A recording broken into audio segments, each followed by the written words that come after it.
Now you're official. When you're finished, just hit the red X, Okay. and then it'll end the meeting. So, If it's not high enough, you can just use the volume. okay, Put it up. thank you. Alright. Say again what you do to make this okay. I'm gonna stay for a little bit. You have, Okay. National Council of Negro Women in the back. Alright.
You're welcome.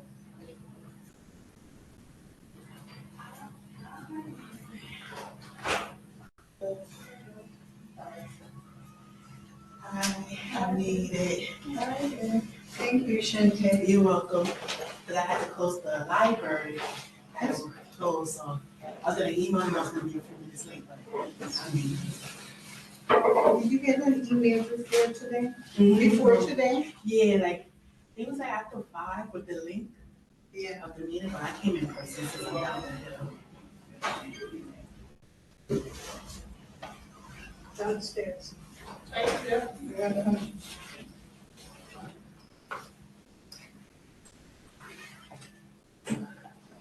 Ooh. Happy New Year, you know. That's right. That's right. Yeah. That's right. It's moving so quickly. I know. January went quick.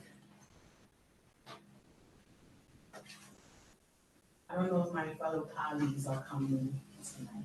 Okay.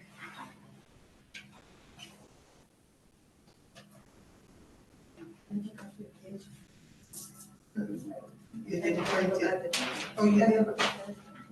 I sent it to you. You sent it, oh, but then I didn't go back. Oh, okay.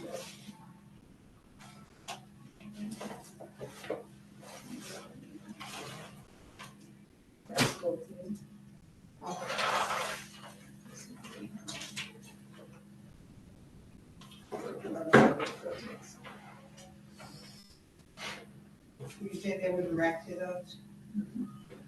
I would normally write it out. If I don't have a printer. Huh? I never had one. No, I never needed one before. We went through this already. No, you need it since you're the element before the organization. It's working, I have to get everything done again. I don't need it, I don't know, over a year. Everything has been going on before. What is it now? Call the order.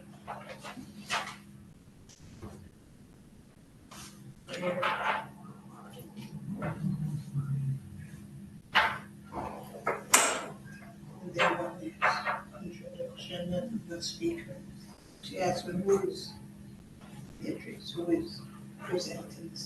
Secretary, myself. I don't have it. Can we do a 5 minute after full word meeting? Presentation. That way here. Mhm. I hesitated, she said, you don't have to give an answer. That's what you want, a presentation of Black history. Mhm.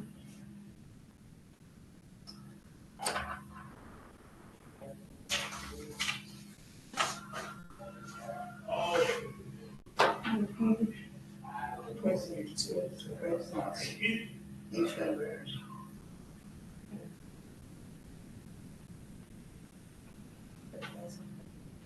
This really President's Day, the day two, that birthday, or the two, Washington. Washington and who? I'm trying to remember. You're talking about that too, today, President's Day. Next week. All of next week. But we have two presidents who had birthdays in February. Oh. I saw, Brian, do you remember the president? I just, You find it up, okay. The two ex-presidents who have birthdays in February. And, just Abraham, right? yeah, Jordan. it's not Washington, it's.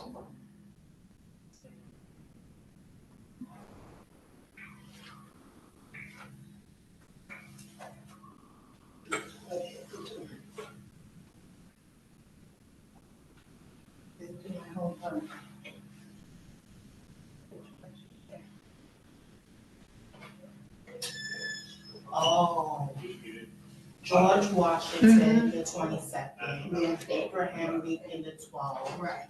William Henry Harrison, the 9th, and Ronald Reagan, the 6th. So many? Mhm. George Washington.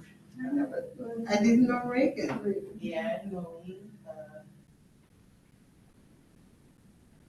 I just, George Washington, Abraham Lincoln, Ronald Reagan. I didn't know Reagan. Huh? I didn't know Reagan, but. No, I did that, I didn't know. I think we should know it. To know Yeah, Reagan. because that was the one that I was That was so upset with. And that's the only one who was presiding during our lifetime. No, it's not everyone, so what? All these, George Washington, I mean, that's the thought, they said the only president. during our, In that month. no, these were before, we were. No, you say in that month, we talking Yeah. about birthdays, okay. No, I mean out of these three, Yes. out of the three. And what I was saying, because I had to do with him, Okay. nearly got myself in trouble. Okay. They get yourself in trouble with everybody. I told him, I said, Miss, they thought you had any following. Yeah. All right, I think we better start. Yes. Can get out of here. Cold out here. Yeah, the weather, it keeps going, it's nice and then it's cold again, Yeah, and I it's know. too cold. Yes, it's too cold. It's like an icy cold. And Yeah, yes, it's that's in the true. bones. That's true. And I can tell you because when I did my arthritis, I know, okay, You know, it's that's how we keep together, right? We have 3 people on the line.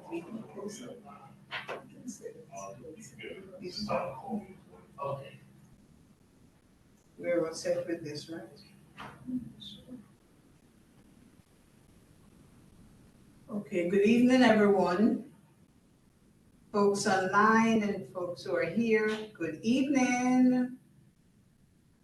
Good evening.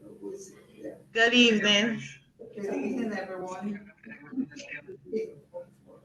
It's now 7:10 p.m. and I think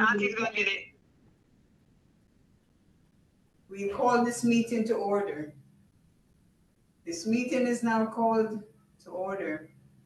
Meeting of the Libraries and Cultural Affairs Committee. My name is Joan Claude and I'm the chair of this committee. Ms. Sadie Campbell is the vice chair. Welcome, everyone. As usual, we'll start out with a prayer. Dear Heavenly Father, we thank you for this day. Beautiful day, dear Lord. We thank you for bringing us here safely. And those who are online, we thank you for the technology, dear Lord, that we are able to meet in this fashion. We invite you to this meeting as your word says, where 2 or 3 are gathered together and they're in the midst. So we thank you, dear Lord, that you're here with us. And we pray that we will have a successful and informative meeting and that everything will be done decently and in order. That if you have anything to say, that we will not speak over each other and that we will be respectful of each other. Enjoy the meeting and I urge your participation. Thank you. So this is February, the month of February. The year is going by so quickly. We just sang Happy New Year, All Long Syne, and here we are, it's February. A very short month, but a month that's packed with so many activities. It's February, lots of celebration, but mostly right now we are concerned about our Black history. We have, in this month of February, there's Valentine's Day. There is heart health awareness. Make sure that you go and get your checkup. If you're not feeling well, you check it out. Make sure that you visit your doctor and just don't ignore things that could be happening that are serious. Heart health. This is the month of birthdays, presidents' birthdays. We have 3 ex-presidents who had birthdays in February, so this is an important month, and also yours truly. We have Black history. What else do we have? So today we more or less focus on Black history.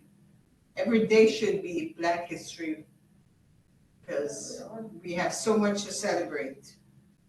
And this is from the NAACP. They say every year in February we celebrate the remarkable achievements and enduring spirit of the Black community.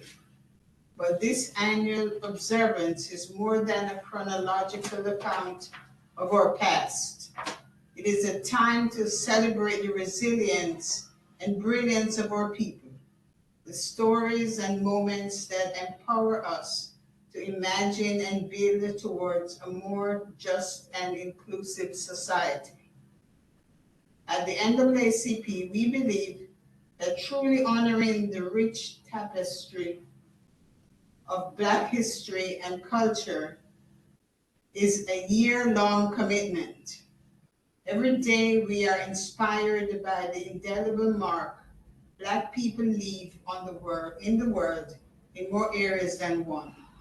As we move forward, let's do so with a shared vision of progress and unity that respects the sacrifices and upholds the contributions our ancestors made.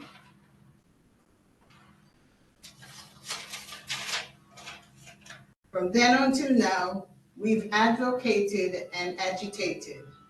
We've created art that sparked action and inspired generations. And we innovated in ways that have changed lives. And to top it all off, we've made it all look easy. Let us use this month as an opportunity to pause in celebration of us, our culture, our community, our history. They're trying to take away our history from us and not teach it in schools. So we have to carry on with this legacy, and we have to teach our children and grandchildren, because they will never learn this in school. Not the way things are going these days. And the theme for Black History Month this year is African Americans and the Arts. African American art is infused with African, Caribbean, and the Black American lived experiences. Relief from the Old South helped create the new Negro arts movement, or Harlem Renaissance. The collective result focused on African Americans, their art, and a larger modernist vision.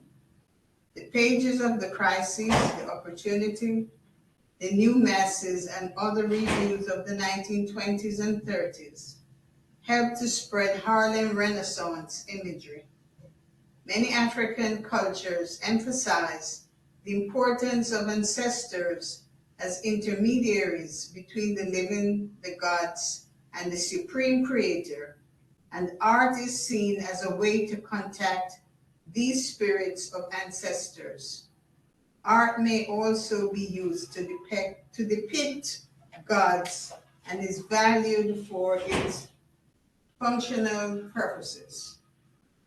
In the early 20th century, the most important aesthetic movement in African American art was the Harlem Renaissance, or the New Negro movement of the 1920s. The Harlem Renaissance, also known as the New Negro movement, was an intellectual and cultural revival of African American music, dance, art, fashion, literature, theater, politics, and scholarship, centered in Harlem, New York City, spanning the 1920s and 1930s. None of us who were here was around to enjoy all of this, but at least we know about it, and we know how important art and music is to the African American community. You could see that last night with the Grammys as they were announced, yes. The Harlem Renaissance was a turning point in Black cultural history. It was a time when African American artists, musicians, writers, and thinkers thrived and produced an abundance of creative works. The best description is that it was a flourishing time of African American art, literature, music, and intellectual thought in the 1920s. During the Harlem Renaissance era, many African Americans migrated from the South to northern cities, seeking economic and creative opportunities. Within their communities, expression became an outlet for writers, musicians, artists, and photographers, with a particular concentration in Harlem, New York. Prominent figures involved Langston Hughes, Zora Neale Hurston, and Duke Ellington, who celebrated African American culture and identity. The Harlem Renaissance instilled in African Americans a new spirit of self-determination and pride, a new commitment to political activism, all of which would provide a foundation for the civil rights movement of the 1950s and 1960s. Harlem is known internationally as the Black Mecca of the world. That was then. Now it's more them than us. But Harlem has been home to many races and ethnic groups, including Dutch, Irish, German, Italian, and Jewish. Harlem was originally settled by the Dutch in 1658, but was largely farmland and undeveloped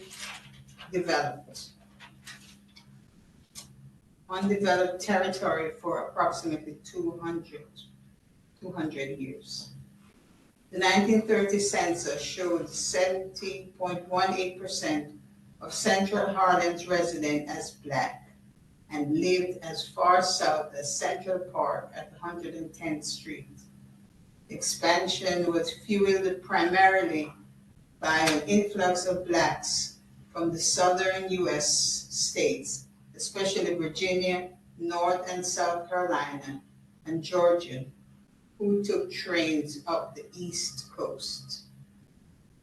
Stayed for a while, and then I think it was in the 1970s, and there was another migration where they were going from here back to the South. And now things seem to have settled down a bit, where they're in the South. They came to New York up north and got their education, and some became entrepreneurs, did what they had to do, and then they migrated back to the South. So that's my report. That's my review. So if any one of you ladies have anything to add, which I hope you do. For Black history, as we call it, I have a lot of consternation when I address the issue of Black History Month, because what are we really celebrating? I am of the opinion that most of us are here, we are Black, okay?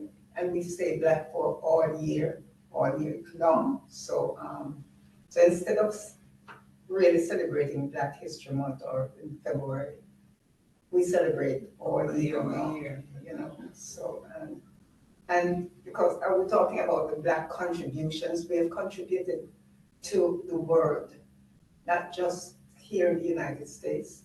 And of course, we've come from all places, and we come, like here in the United States, I think we are the strongest group of Blacks, Africans. Some people have a problem with saying that they want to be Africans, and they're correct, okay? And so we say African Americans, but for some reason I like to say Black when we talk of the skin coloring, So we have contributed really globally to the world. So we should be mindful. And every day we hear, and I am kind of perturbed about, we hear that they want to take Black history literature out of schools, and of course, even our leaders, some of our great leaders who are seeking to be presidents and whatever, they don't even know why there was a civil war, why the civil war was fought. And that's very dangerous, even if they're trying to be political in saying this. We know what they mean. And that means that they want to roll back whatever happened, whatever the outcome of the war was. Some people are dissatisfied, so they want to go back to that time before our freedom. So we have to be very careful. And we sit and we talk about Black history and our importance and what we have contributed. But how do we sustain what we have contributed to this world? you know, if people are pushing back on us. And we have a responsibility too, because we have the same skills, the abilities, we have the brain power, because even the things that we've contributed, you know, like say simple, even the ironing board, as I started to do my clothes, I said, oh, some black person did this. We talk about the sewing machine, some black person did this. But we have all of those contributions of things, you know, like Latimer and the telephone, even though he did not get all of the, they say Alexander Graham did this or whatever. But Louis Latimer, a black man, he did a lot of things towards the telephone. But we don't even, where's our museum to show that, you know, we might have something in Washington, but we should have things in every state, every place, you know, to show that we have been here and this is what we produce. So our children need to know these things. Yes, so instead of just going over, oh, well, this was what this black man did years gone by, we know what they did. So how do we keep those things here so that people don't come around and say, oh, well, black folks didn't do anything. We have to have those things. Okay, you have people coming, we're immigrants, a country of immigrants, right? But the backbone, this country was built on the backs of black people. They were never paid for their job. They were enslaved. And when you talk about, oh, well, they need to be paid or, you know, recognized, but, you know, that is a wash. We don't hear it. So I feel sometimes I get very perturbed when I listen to us talk about other people coming and you hear this one has their history, this one has their history, this one. But we were never paid, black folks were never paid for what they did to uphold this country. Okay, even they're buried here, like you know, like in Manhattan, where you have black folks are buried, where the World Trade Center is and all those, you know, they're there. And sometimes they wonder why these places, things happen in these places. It's because they have not paid any tribute to those people are buried. They build buildings on top of them, and those buildings are always going to have, something is going to happen there. You know, because we haven't paid tribute to those folks who were there and what they have done to have this country the way it is. So I get really sick and tired. Where are our universities? You know, we have people running around with doctorates. You know, they have all of this education, but there is no institution, say, run by us. You see what happened when this woman she was the president of that prestigious university. Yes, and she was almost ridiculed until, did she leave the job or she left the office? But those are the things that we need to be concerned with.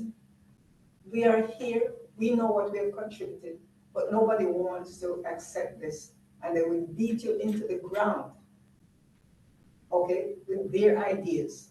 And we are so terrified that we give in to what everybody says. So I sometimes I don't even want to hear about Black History Month or history. So I'm sorry, we need to be doing things. Take, for example, now we have the issue of COVID. We know it's recorded that this area, the Bronx, is one of the worst outcomes. Are we talking about it? No. Do we have any monument put up to say we have lost thousands of people who are upholding the community? No. There's no word said. So some of us are speaking to that issue, and something is going to be done about it. So those are the things that we're supposed to be talking about. What are we going to do in this African Black history? Are we going to recognize that we lost only the thousands? It's recorded. how many thousands we have lost. More needs to be done. But we did not mourn these people. Remember, they were buried without any ceremony. They were not recognized. And then we wonder why we have so much people who are mentally ill running around. These are the things that are affecting our community. But we just go on as, go along to get along. We can't do that because we're leading our children to suffer and struggle because we did not stand firm to show them and teach them and say, you must stand up for this. They get on their phones and Social media Yeah, and technology took over. they have been captured by this. And we to us parents were afraid to even take away the phones from them, because they're going to cry or they're going to carry on. So we have to be more mindful of what is going on in the world. So when we talk about Black history and we celebrate Black history, we must be more mindful and stand up for something. Speak to our elected officials. Talk to them about what is happening around. We walk the street and we see what's going on in the streets. So we have to hold them responsible and say, we want to celebrate our folks who we lost to COVID. And that's, I have much more to say, but I don't, I do things, I don't just talk. I agree with So you. we, I don't know if you know, but we've reached out to the officials to celebrate the COVID. And we have a space that we found that we're going to maybe plant a tree, but not just. Excuse me, we who? We, the community. Oh, When we started with the Jamaican Publicity. okay. Okay. When I say we, it's not me, the organization did write a letter to the officials to say that this should happen. And Jamal Bailey picked it up and said, yes, this should happen. So I don't know if you all know where Bissell Gardens are.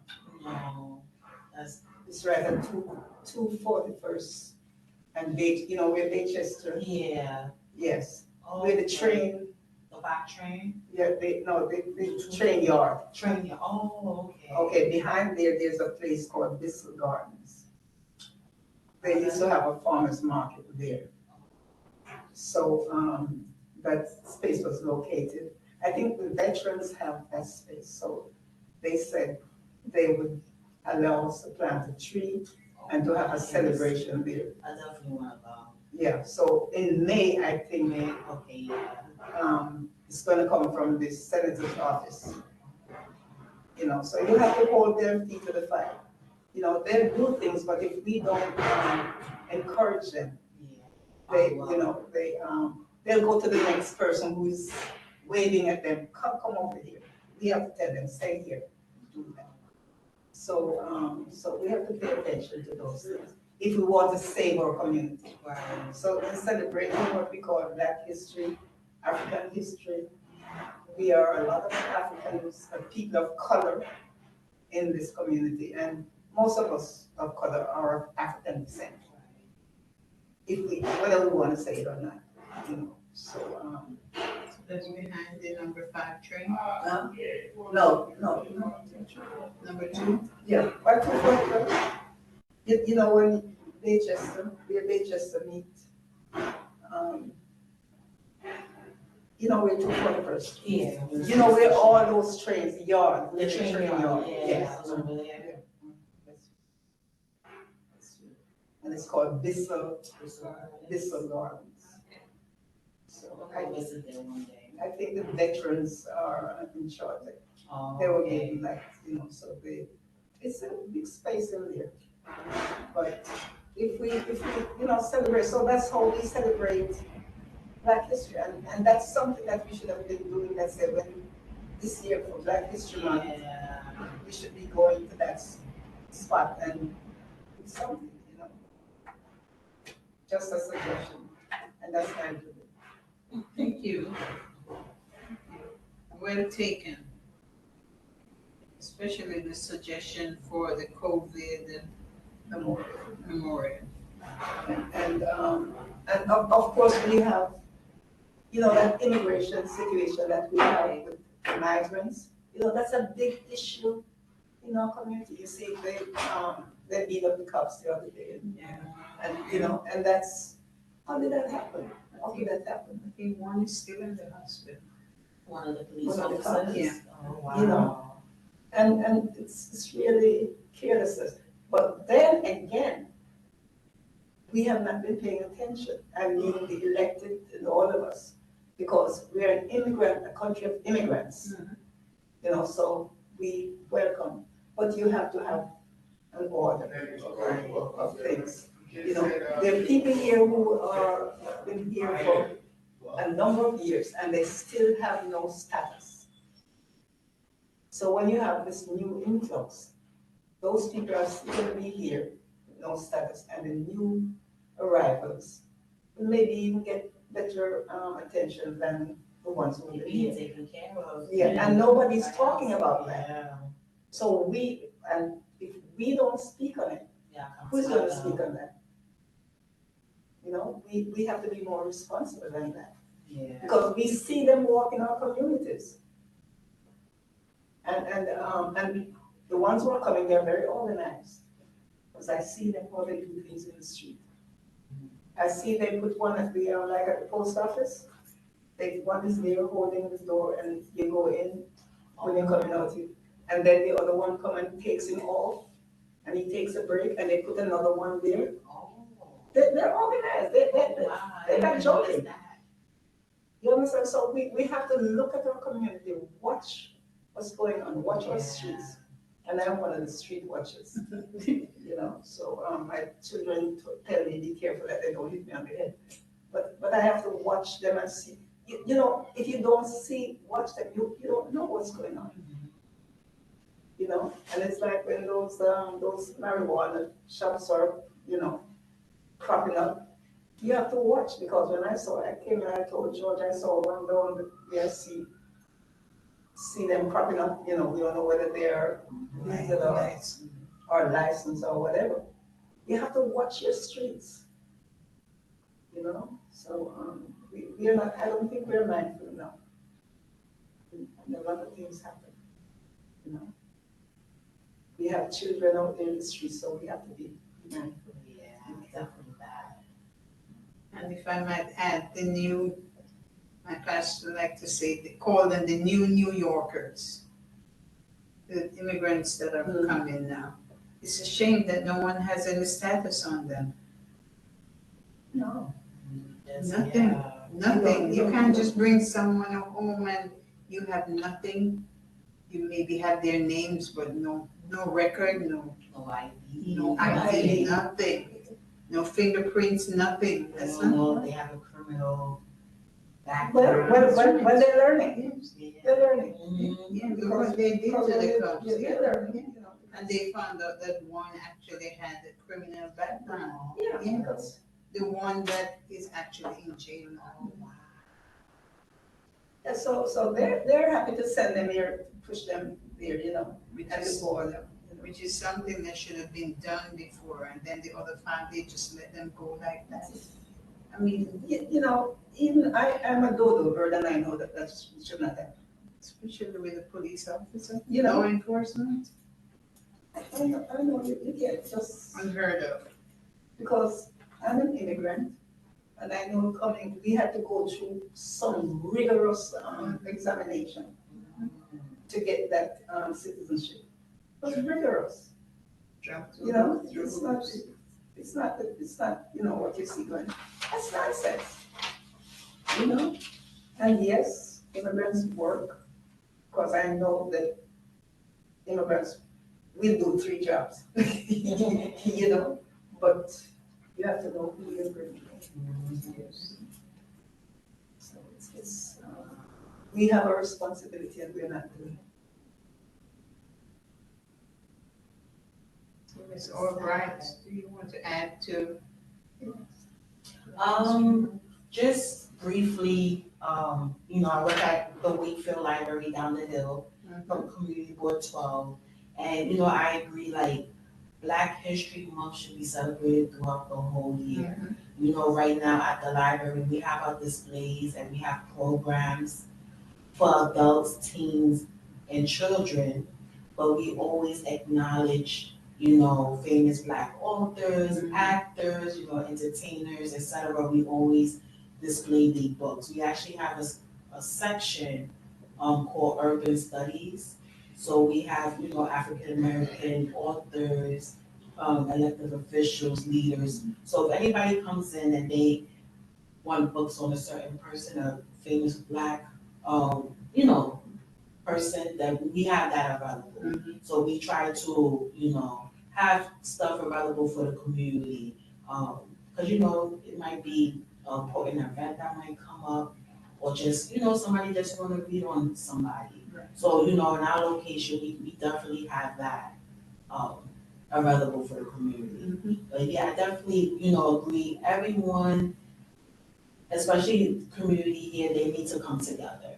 It's a lot going on, and it's like, you know, I know like a couple of people are doing something for the community, but it should be the whole community coming together. Because if not, nothing's gonna get done. Or it might get done, but it's gonna take time. And sometimes it might take a long time, and it might be too late. You know, so that's my thought. So Collaborating, more people need to collaborate. Right, You know, very good. Now wait till something bad happens and then y'all wanna come, you know, it has to be, start from the beginning, so then, you know, the problems will be fixed. Rather than have all these little organizations, you know. Yeah, no one knows what the other is doing, you Right. know, and they're doing valuable things, you know. Mhm. But if they, can you imagine if they ever come together? Yeah. Right, especially if we have meetings and stuff like that, or community board meetings, etc. You know, people should attend so they can know what's going on in their community. That's right. And they can Now, I bet you a lot of people don't know what's going on in their community. No, they don't. Yeah. And they don't, some don't care. Some don't care, but some really don't know, you know. They don't care until they're Something in trouble, Something happens, yeah, it shouldn't be like that. or their children in trouble, and then they find the community board or Yes. to make a Yeah. progressive league. Yeah, because I know people call me at all times. Mhm. They used to call if the kids get arrested, something, Ah. people call you know, and say this is happening. Someone need housing. I said, I don't have any housing, but they, you know, Oh, wow. I get calls from about housing, you know? Yeah, don't have it. I know there's a book, Brad, you know. I've heard of that. Yeah, they do, Yeah. so, you know, so I'd like to get them to, if they know, you know, what's Any going on. connections, yeah.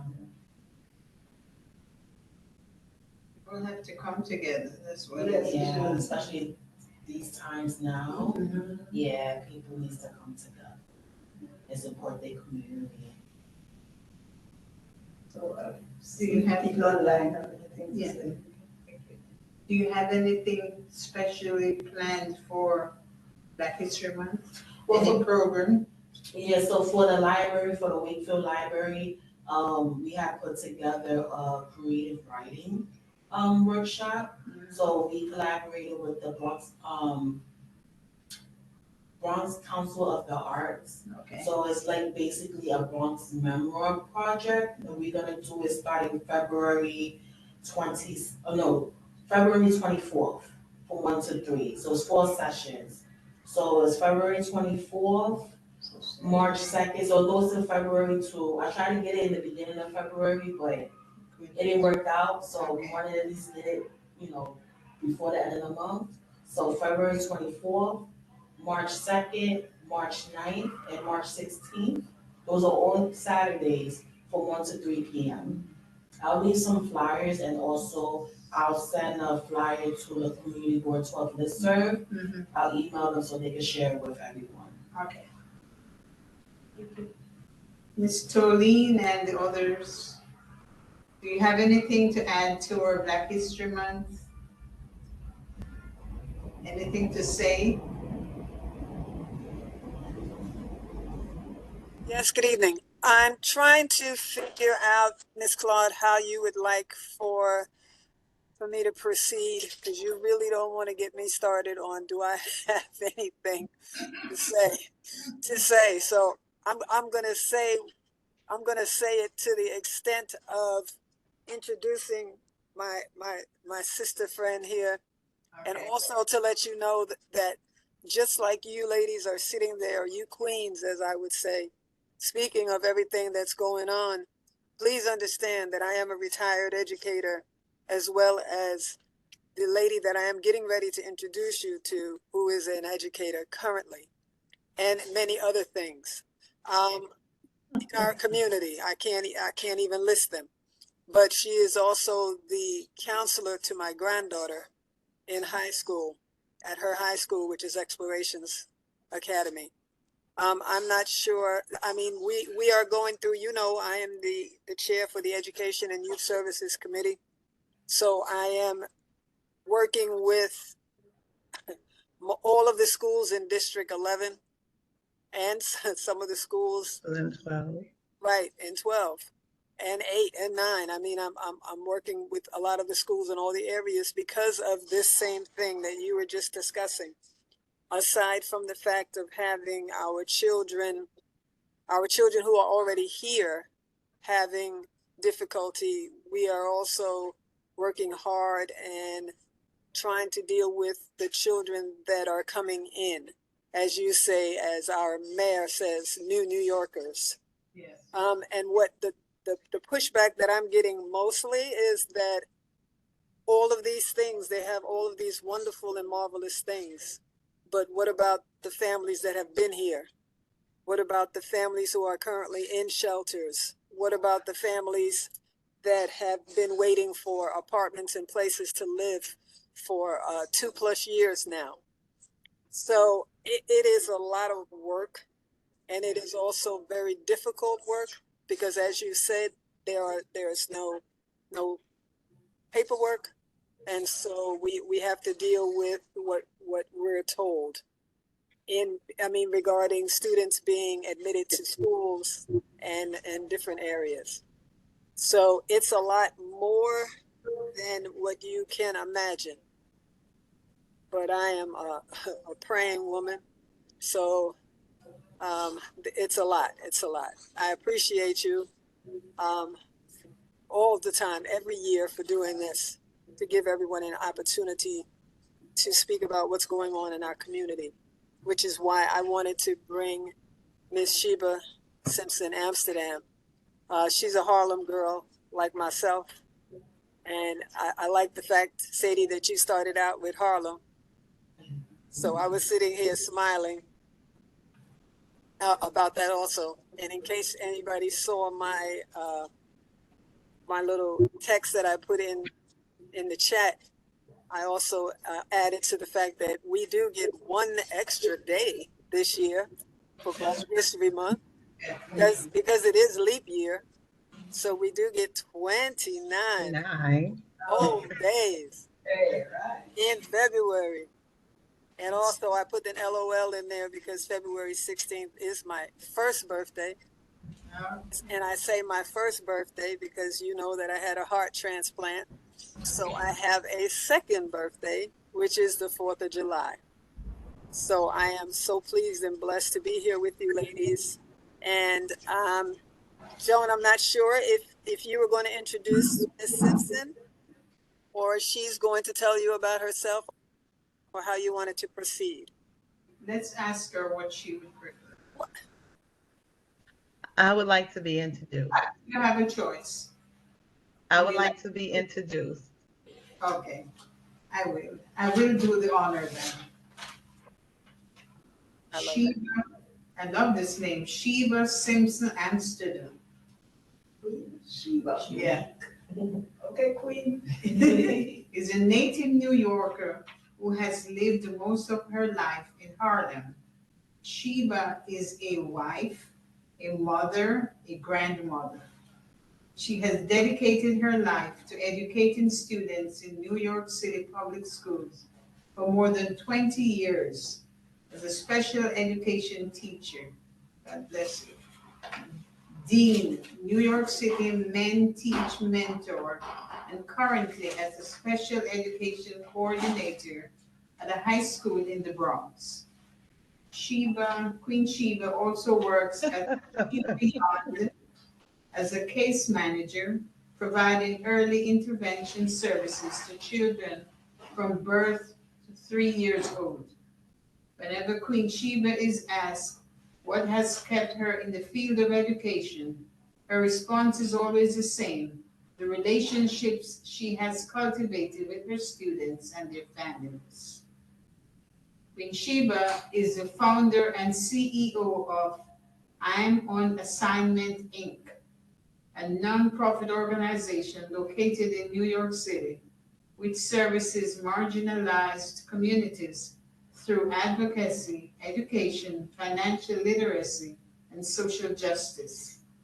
Queen Sheba is a 2022 alumni of Leaders of Color, a member of the International Society of Female Professionals, a keynote speaker for Black Speakers Network, and Success Fest 2023.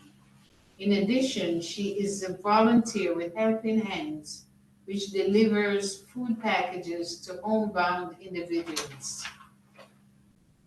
As a former 2021 candidate for New York City Council, Queen Sheba knows all too well about political and professional sabotage. However, she has not let it deter her from remaining committed to serving marginalized communities through advocacy, education, financial literacy, and social justice. In addition, Queen Sheba is the author of the book, I'm on Assignment and So Are You, which was born out of the many people she met during the campaign. People who had such similar life experiences, beliefs, talents, and aspirations.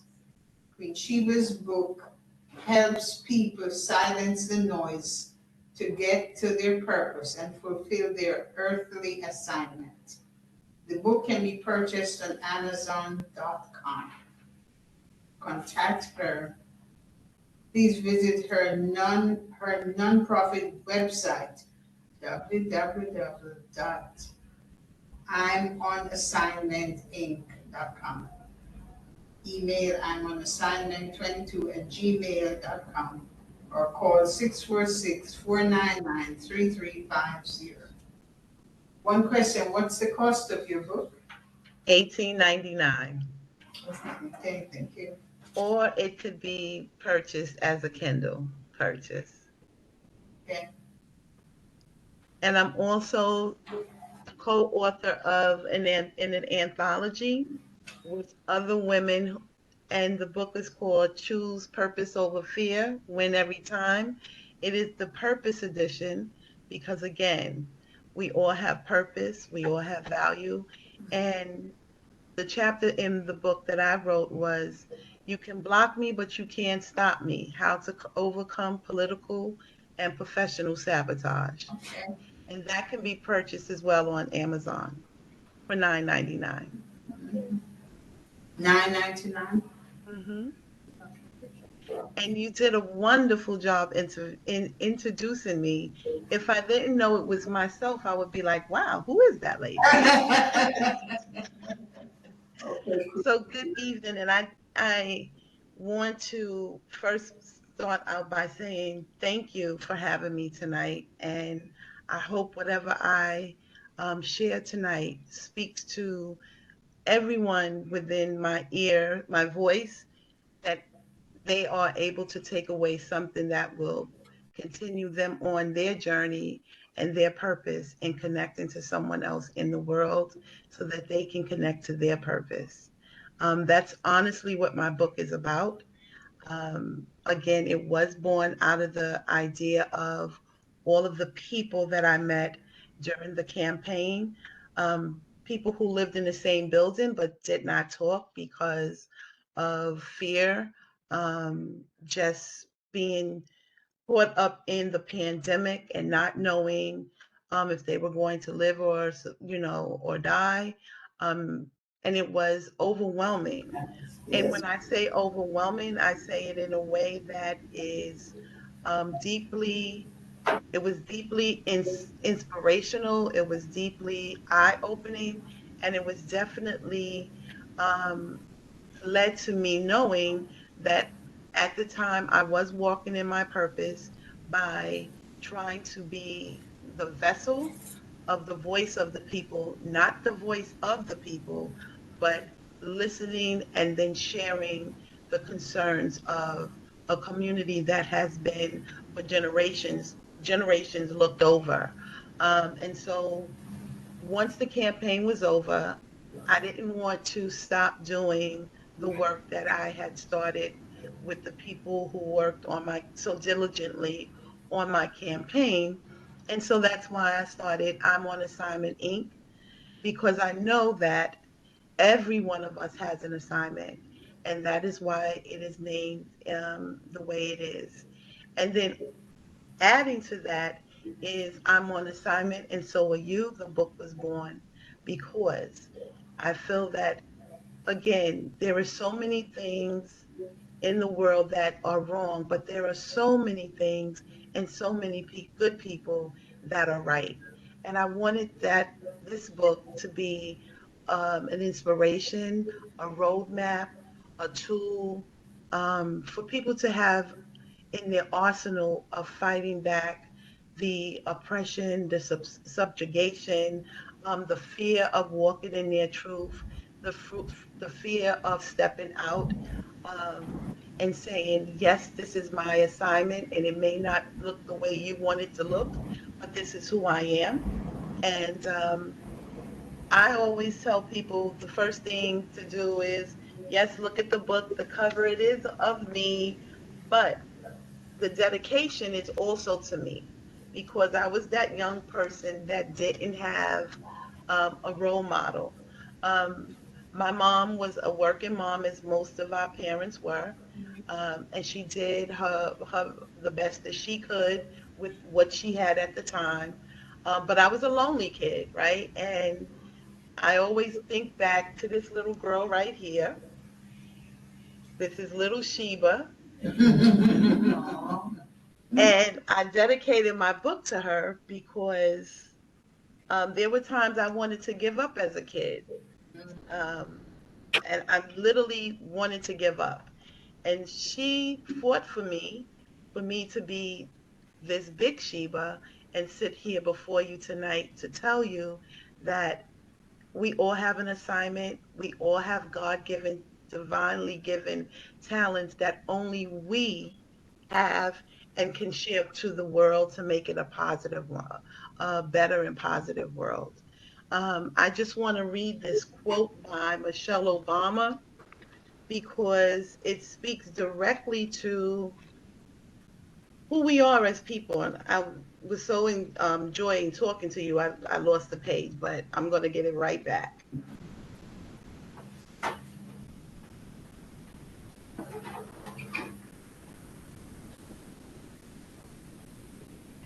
So it says, Michelle Obama says, our faith doesn't make us perfect. It gives us purpose. We must show up strong in our faith, unabashedly pursuing our purpose with integrity. This is especially important for Black men and women who often feel pressure to conform to societal expectations. But we have the power to transcend the world around us. Transform the world around us if we stay true to ourselves and our calling. So let's shed the guilt, embrace our faith, and confidently step out into our purpose. Now, do I wish I had put this quote in my book? Yes, I do. But it is part of the anthology that I am a part of. So I feel like it speaks to, again, purpose, being purpose driven. And a lot of times people are fearful of doing just that, walking in their purpose because you look like the oddball. You look like the person that is the rebel rouser. You look like the person that is going against the grain. And we know, we see it every day in the news. Some of us experience it every day in the workforce, how the person who looks at the bigger picture and sees better for the world and not just for the few, but for the many. Oftentimes we are chastised and we are ostracized. I am I can say that I've lived that um, professionally and personally. I'm thankful for the person I'm married to now because she allows me to be just who I am. The rebel rouser, the outspoken person, the advocate for the people who have a voice but don't know how to share it with the world. And this book, I'm on Assignment Inc., and so are you, allows for you to find your voice and walk in your truth. And the only thing, I'm not going to stay before you long. I just want to tell you, how can you find your purpose? And a lot of times we shy away from being confident and saying, I'm good at this, I'm great at this. Because, of course, as Black women and men, we are often looked at as we're being cocky, we're being arrogant. We're always looked at as othered instead of being seen for the dynamic, um, beautiful and dedicated to self and to self-expression, that oftentimes we shy away from it. And this book is to help you figure out, hey, I don't have to shy away from anything. My truth is my truth. My story is my story, and the people who are supposed to help you will find you, as we call them, our tribes. And those who don't, they'll either fall off or they'll get in line. And so these are 4 things that I want people to do in pursuing their earthly assignment. And then I'm going to tell you why it's important that you walk into your assignment. The first one is to pay attention to what you're good at. What are you good at? It could be cooking, it could be sewing, it could be typing, it could be um, public speaking, it could be being of service, like all of us on this line are public servants in some shape, form, or fashion. And that is important because our unique and talents help other people to get to their purpose. And when we don't fulfill our purpose, we are stopping the alignment in which the universe has all of us to do our part so we can progress positively in the world and our society can get better. When people say democracy, yes, we all want democracy. We all want to live in a world where everyone is equal. But how does that happen if we are stagnant and we accept the status quo? It is okay to rock the boat. It is okay to stand up and say this is wrong. It is okay to say there's another way that we could take more people along with, other than this small section. So that's the first thing. The second thing is ask other people what you're good at. Oftentimes, we are looked at by other people who see our talents and skills more clearly than we do. And they're oftentimes willing to tell you, hey, you're really good at helping people. Oh, you're really good at gathering people and bringing two very un um, they may not have the same religion, they may not have the same backgrounds, but you are a connector. That is one of my talents. I could get the strangest of people together and make these beautiful relationships that turn out positively most of the time. Um, and then there's third, think about what makes you happy. Now, I'm not saying if drinking is what makes you happy, don't do that. Why not?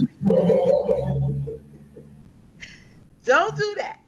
Why not? Don't do it in excess. Okay.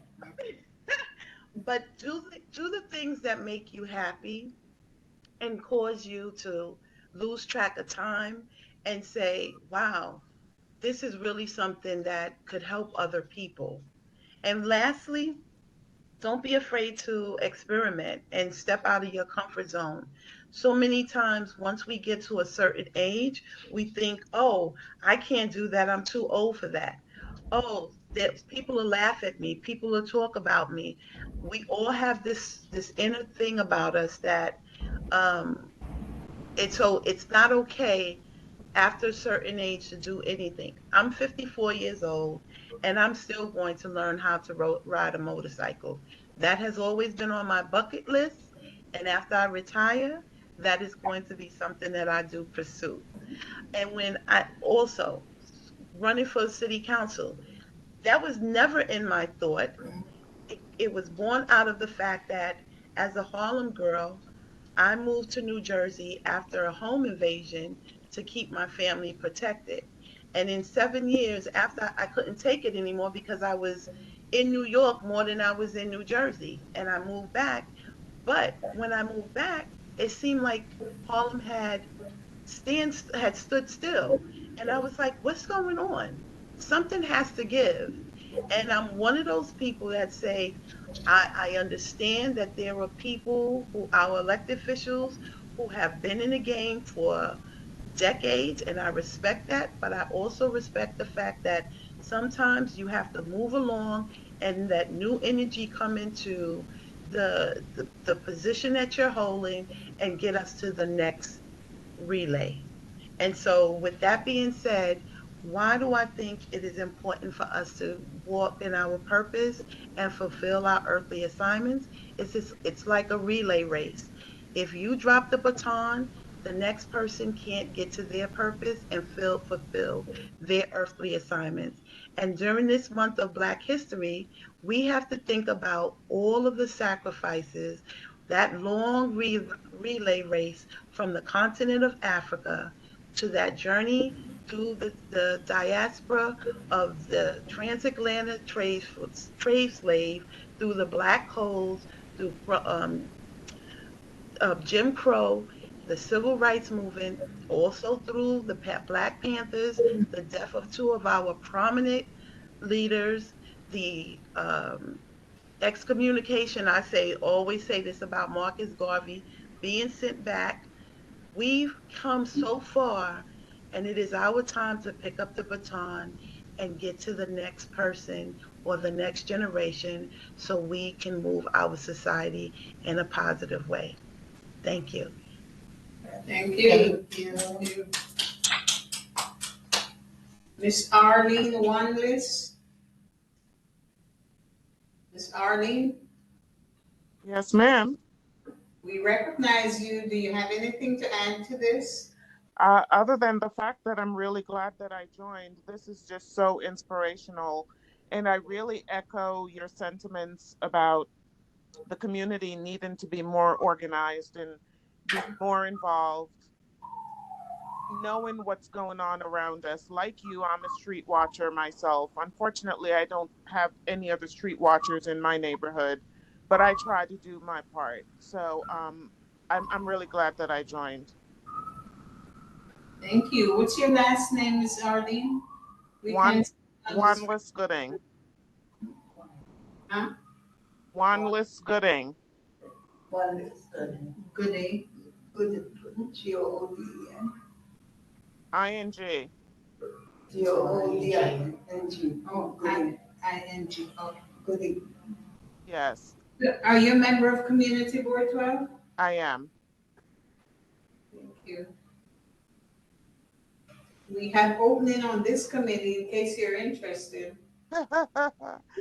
I've actually been throwing it around in my head. I'm really considering retirement soon, so my lifestyle right now doesn't really allow me much free time, but I am contemplating retirement, so you never know what will happen. Yeah, we only meet, this committee only meet once a month, the first Monday of the month, Okay, sounds except for good. the summer months, July and August. I'll definitely consider it. Okay. Thank you so much for your input. Sure, thank you.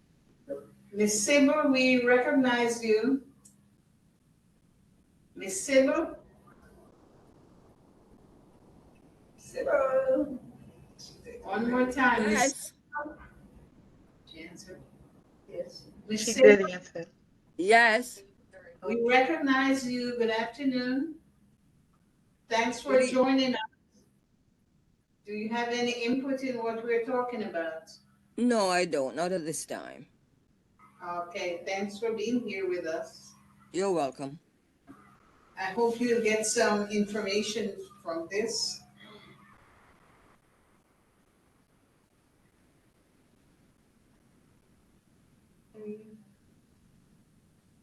Is that it? Anyone else has anything else to say, or should we call for an adjournment? Before we do that, I want to say I'm motivated. I'm ready for any batons or I'm ready. I'm ready. I'm ready. I'm ready. We know. Sadie, I see you over there. I know. I know. I'm ready. I have a whole new thought now with batons. That gave me a whole new. I'm serious. That's really good. You're looking good, girl. You see her though. Okay now. Yes. Please. So next month is Well, thank you for having me. Okay now.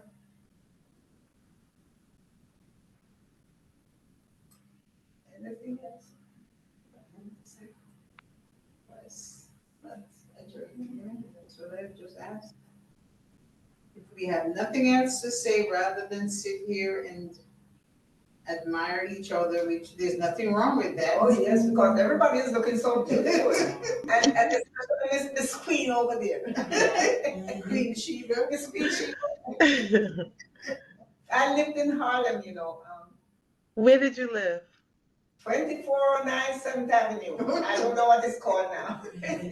You see, I remember that. That was my first address. But that was 1964. Wow. You were born, baby. Before you were born.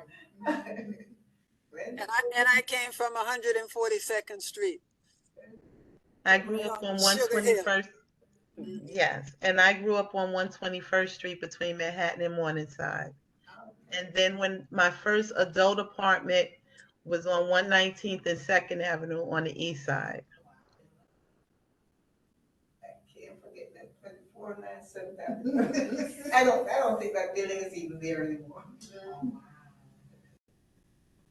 I want to thank you for having me tonight, and I hope that something I said inspires everyone who's on this meeting as well as on the phone. Certainly did. Thank you so much. It resonates. Yes, I have some pointers here. Yes. Sure. I saw you taking notes. I love it. I love it. I was right with you. Please remember that we will continue this conversation at the end of the month at the Education and Youth Services Committee meeting. Do you have any handouts, when you go to these show? Whoopi's always like, we have books for everyone here. It's only 3 of us.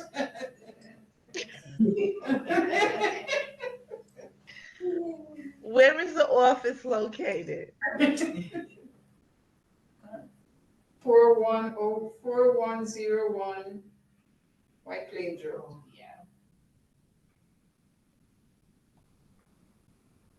And y'all are there not daily, once a month? Yeah. Okay. We're here for the committee meeting, and then we come back for the full board meeting, usually the last Thursday of the month. Okay. Maybe I'll surprise you. Okay, that would be good. That would be nice. She's very good with surprises. She's saying maybe, but that maybe is strong. It's strong. Strong, right? Yes. Definitely I'm on assignment. I'm not even worried about it. That's right. Yeah. She definitely is. Yes. Her granddaughter is one of my favorite students. Okay. I appreciate everyone being here today and for your input into our Black History Month program. This was Thank very good. you. Yeah. Very I'm glad I informative. came. Everyone brought something to the table and yes. I'm sure we'll all take something away from this. It's nothing but one thing. Purpose. Think about what makes you happy. Purpose. Yeah. You like to drink, just continue drinking. No. But not to I don't remember that. And if I can, I'd like to steal Sheba to bring her to your library. Yeah. Right down the block. Yeah, she could come visit the we Wakefield wanna- Library. We want to You- also because we're going to be having a Marcus Garvey Park appearing in the Bronx. Gun Hill Road and Gun Hill and White Plains Road, right at the train station. I would love it. It's So I just want to drop this bit of information. Someone who lives in a red state, and I don't want to say the state because then the person will know who I'm talking about. Asked me to get a list of books, children's books, for her to go into a public school and read during the month of Black History. And when I picked the books out that I thought would be great for the kids, she said, no, no, no, no, no, no, no. I can't read these down here. okay now. And that hurt me so badly because the books were about diversity. The books were about Black pride. It was about Black inventors, the inventions that people use every day that were created by Black people. It was about self-esteem, and they're being banned. We know that books are being banned. Yes. But the fear in her tone when she said, "No, no, no, I can't read these." My maternal mother is from Vicksburg, Mississippi, so I'm just gonna leave that right there. Um, I know my lineage is strong because the Vicksburg, Mississippi is where the Civil War, the tide was turned. So when people talk to me about where you come from, I come from a strong background with strong family ties. Um, and I think our children deserve to know that we were not slaves. Slave was a circumstance. You were enslaved. We were enslaved.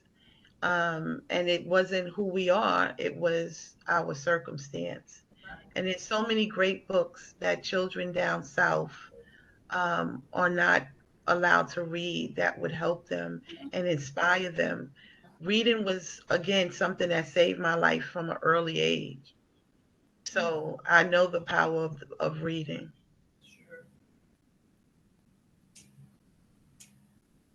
So, yep, that's the last bit.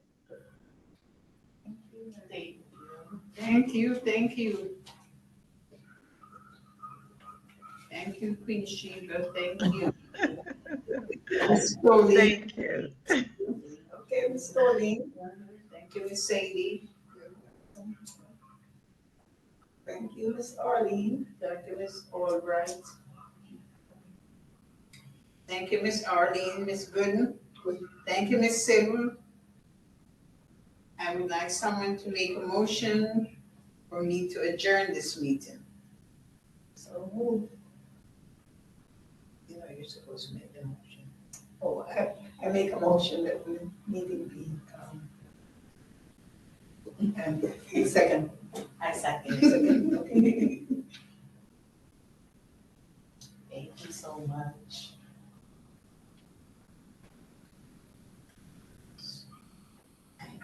Ooh, we did overtime. Oh my goodness, I just in my bedtime.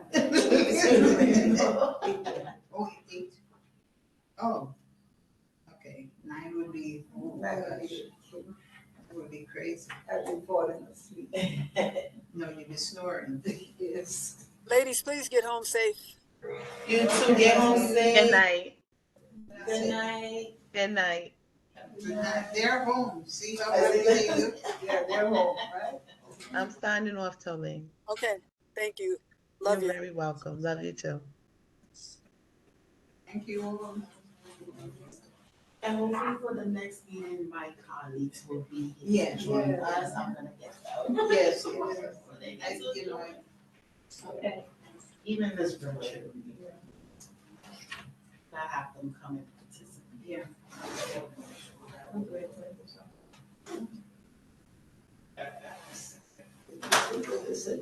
Get to the X. Yes, get to the edge. I think, as you know, Yeah. Meeting ending, is that what it says? yeah, you click on that. End the meeting, yeah. Yeah, she'll log you off. Yes.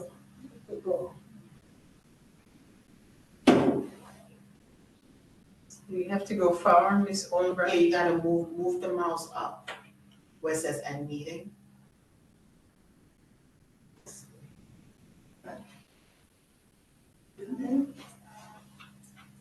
No, those Go are back to the- participants. Back to the red, yeah. And then move it, yeah, and then Oh. click on that. Oh, okay. And then